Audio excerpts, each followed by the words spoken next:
right. Yeah, first alert weather day here at Fox 12, and wet out there, right? Yes. And warm, yeah, too. really wet. Wet and warm, yes. So far, about an inch of rain. And I talked about this last night. We didn't expect any flooding morning through midday or beyond. But we figured as we got into the evening, if we get some heavier stuff, then it's going to start to add up.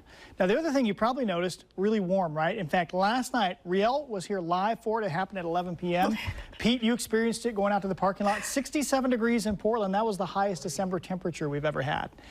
65 was the warmest December temperature we'd seen up until last night. Now, of course, we're under the influence of what we call an atmospheric river.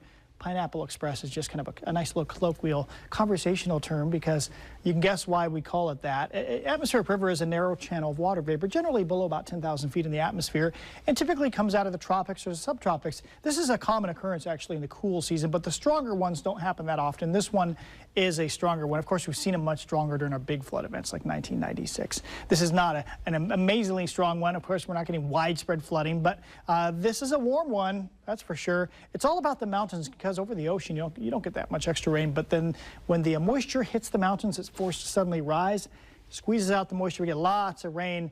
Sometimes in the past we didn't use the term as much. The term actually wasn't even coined until the 1990s.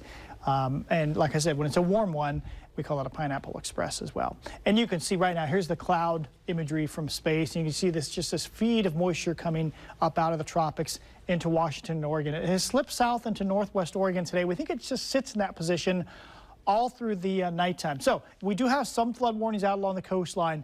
Connor was out on the Wilson River. That's a moderate, more on that in a second, but minor flooding on the Nehalem, the Siletz Trask. I don't have it on here, but the Nacelle River in southwest Washington. And then the Grays River, the major flooding. That's where you could see the lady being picked up by the Coast Guard helicopter. Let's do the Wilson River just for some comparison here. And the Wilson River had a huge flood in 2006. That was the highest on record. This is about 5 feet lower. So right now it's at about 16 feet. River Forecast Center says it might go up maybe another half a foot or so later this evening or tonight. Flood stage is about 12 feet. So farmland and highway flooding.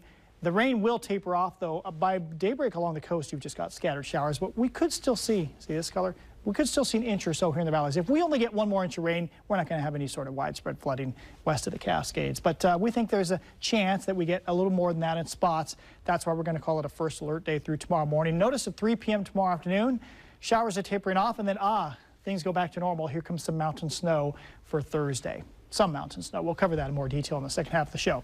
So 8 a.m. there could be, well, we know it'll be raining, but there could be some spots of flooding in the morning. Maybe we hear of another mudslide or two. We'll see. And then by noon, it's just the rain is dying down. We're done with this stuff. And temperatures actually fall into the 40s later in the day as the cooler air works in. And Thursday and Friday back in the 40s, which are normal for this time of the year. It's going to feel chilly, even though that's perfectly normal. 40s instead of 60s. And then another system comes in Saturday afternoon and Sunday morning.